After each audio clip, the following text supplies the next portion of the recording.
Maayong buntag guys. So, nagluto ako ng corn tuna guys para baon ko at ulam ko din ngayon. So ayan, corn tuna yan na may itlog. So ayan po ang baon ko guys. Tabihan natin. Ayan ang baon ko. So takpan na natin guys.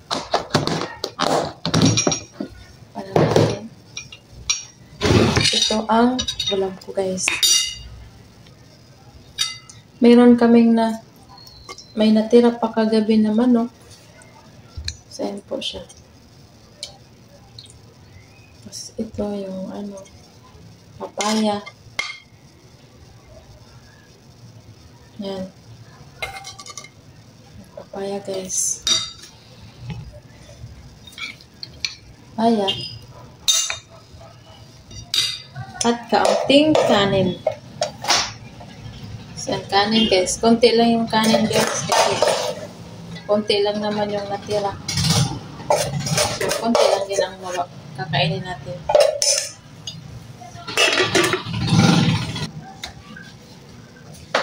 So, kain na tayo guys. Kain na tayo. Mapa. Ang Yabe.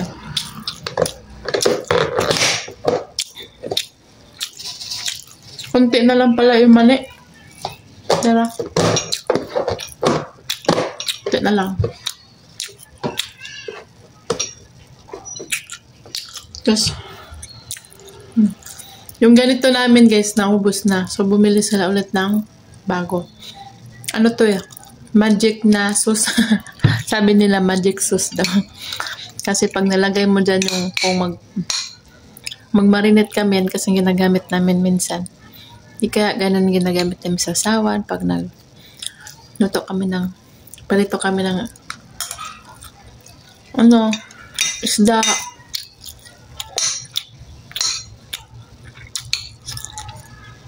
Tapos pag nagluto kami ng baboy, ginagamit namin Savior Calamansi liquid seasoning.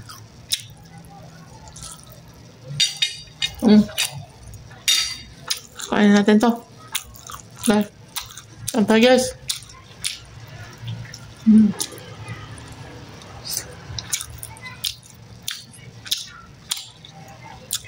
So, papaya. Papaya.